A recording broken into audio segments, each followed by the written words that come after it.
can't believe we've hit 700 subscribers. So let's celebrate with a giveaway. Hurry back. Just an 80s boy and a 90s teen, going on all things Disney, from mouse to parks and in between. Come share the magic with me. La la la la la la la. Live your life to a Disney tune. Come and share Jake's Disney Afternoon. Hey Disney Afternoon gang, welcome back to my channel and thanks for returning. If you're new here, my name is Jake and I do all kinds of Disney content, including subscription boxes, swaps, hauls, vintage, pins, trips, trivia. If it's Disney, we're doing it. So you're going to want to hit that subscribe button so you don't miss out on the next Disney adventure. Gang, we did it. We crossed that 700 subscriber threshold and I could not be more thankful to all of you who have been on this crazy YouTube ride, supporting me, leaving comments, watch time. It's just been so awesome finding this Disney community and finding a hobby that just brings me joy for no reason than joy itself. It's not work. It's on my own time. It's things I love, and I get to share them with all of you. So thank you so much. So I talk a lot about the Disney Afternoon and the vintage cartoons and all of that stuff. So we're going to switch gears a little bit today. Talk a little bit about Beauty and the Beast. Beauty and the Beast is by far my favorite of the Disney animated films. Catch me on a different day and I might be in a little bit of a different zone, but I always come back to Beauty and the Beast. It is such a wonderful film. It came around probably at a good time in my life, meaning I was 11 and, you know, Little Mermaid was such a boost, and then Beauty and the Beast surpassed that. And at the time, I think Aladdin surpassed that, and Lion King and Pocahontas. They seem to get progressively better or at least equal. But I always come back to Beauty and the Beast. Something special and magical about that story that I just love so very much. So I've got some pins. I've got some nostalgia. I've got a little bit of animation, history stuff. And then we're going to do a giveaway, which you're going to want to stick around for. So let me start with the pins. Just a few today, and I've pulled these from various sources, so I don't even remember who I bought them from anymore, except I know some was Shop Disney, so yay. I'm finally, I think, completing this series. This is for the 30th anniversary of Beauty and the Beast, and there were a couple that I was still missing, so definitely this one. Just that blue in the background is so good. And the classic Belle and Beast, she's reading a book to him, which I didn't really recognize before. That's a little odd, but okay. And then the other one I was missing was this one of her on the fountain, new and a bit alarming. Oh no, that's from the other song. How does the verse go in the Belle? Now I can't remember. Here's where she meets Prince Charming, but she won't discover that it's him till chapter 3. Love it. So those will go on my Beauty and the Beast collection is right there. I'll have to show it to you sometime. So I finally buckled down and bought one of these. This was the again, I think for the anniversary or one of the anniversary, for the 30th anniversary. I didn't love these when they came out, but they were dirt cheap on Shop Disney the last couple of weeks, so I was like, well, okay. So it's got the classic film cover there, and inside you've got the Beast, this kind of giant, sort of cuties-ish style, and then this is the OG VHS tape. I don't really like the Beast pin that well. It'll go in my collection at this point because I have it, but the VHS tape makes me happy.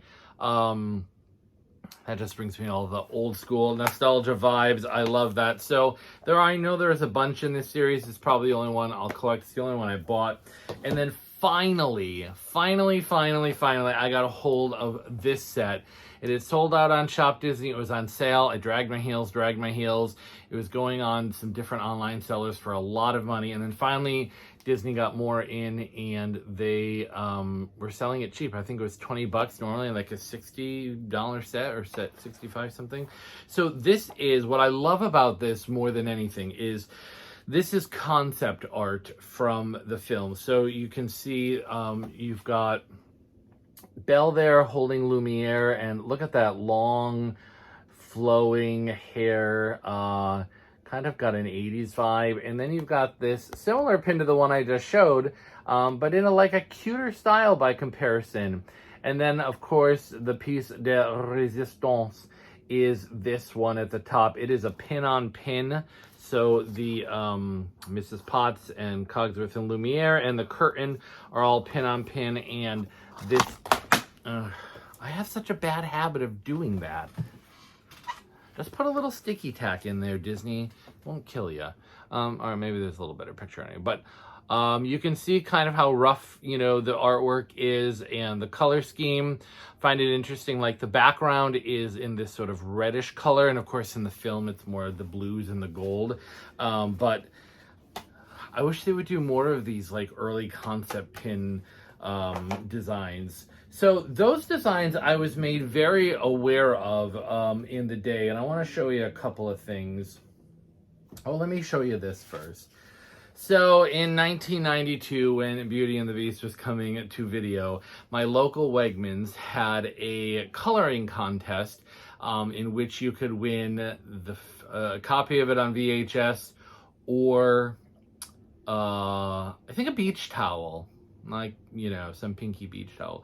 So they had, you know, it was this design was the coloring sheet, and I present to you my winning picture from 1991 that I colored all by my little 11-year-old self.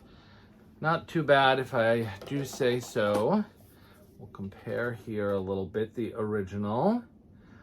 Spent a long time coloring that, and you got to pick your prize. Now, I had already gotten my own copy of Beauty and the Beast, but I wanted the prize of earning one and winning one, so I chose the VHS, which I do still have, but I thought that was a little bit of fun nostalgia that I have kept all these years. Oh, and it says on the back, oh, Jake Lloyd won the Beauty and the Beast movie with this picture on November 16th, 1992. Boy, what a record. Gave it to Chris Norton, a family friend. Apparently on November 17th, the day after 1992, won it at Wegmans. So I guess I didn't keep it. I didn't know that that writing was on there. Well, there you have it. I gave it away. So that was fun. So anyway, when I was 11, this book came out, and I bought it, and it was $40 in the day, which to an 11-year-old, that's a lot of money in 1991. But there's a couple of series of these. There's another one that's Mickey Mouse to Hercules. And so like the first, I highly recommend, you can get them cheapish on Disney, but the first, you know, like half-ish is kind of from the beginning of Disney through the movie in question, in this case, Beauty and the Beast. And then the second half is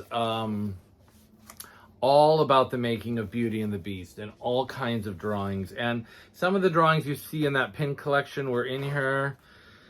Let me see if I can find at least, you know, so you've got a lot of concept art. It talks about the process of making it. Of course, Beauty and the Beast went through a lot of revisions. There was this sort of stuffy kind of version that harkened back to that mid-80s style that was a little bit darker, you know, coming off of The Black Cauldron and The Great Mouse Detective. It was a little bit stuffier and British or French, sort of aristocrat rather. And then they came in and basically rewrote it and added, I don't think it was a musical even at that point, and sort of changed. There's one that's similar to the drawing, to the artwork, and changed it. Beauty and the Beast has one of my very favorite lyrics and one of my very favorite storylines. And I sort of take issue. I'm gonna get a little preachy for a second. With sort of the intelligentsia who say that this is a story, you know, about Stockholm Syndrome and the dangers therein. And I always find it odd and silly that people put real life concepts onto fairy tales, which are meant to teach us something about life and not actually meant to be the thing itself. So, like, yeah, if you ever find yourself locked in a tower with a beast, like, get out. But you're missing the point of this whole thing. And the point of Beauty and the Beast, of course, is the lyric the great Howard Ashman wrote, bittersweet and strange, finding you can change, learning you were wrong. And I find my little midlife crisis self thinking about that lyric a lot and what it means. And funnily enough, it wasn't until years later that I realized he meant bittersweet and strange. I always took it as bitter, comma, sweet, comma, and strange. Because bittersweet doesn't quite have the same connotation as bitter or sweet by itself to me. And I think change is a little bit bitter and sweet and, of course, strange. So I sort of like my interpretation a little bit better. I want to show you this picture because I'm going to grab something that I have. So here's Mrs. Potts has always been one of my very favorite characters. And there's a scene, a rough drawing of her from Be Our Guest with the napkins. And let me grab this. Take me a second. I'll be right back.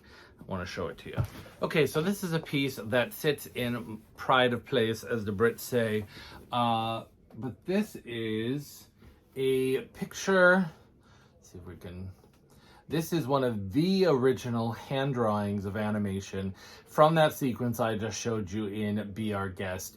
You've got the floating napkins there, and I am just so happy to have this in my collection.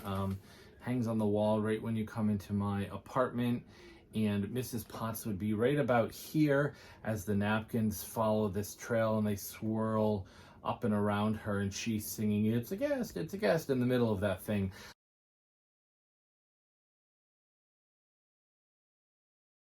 So very happy to have this original hand drawing in my collection.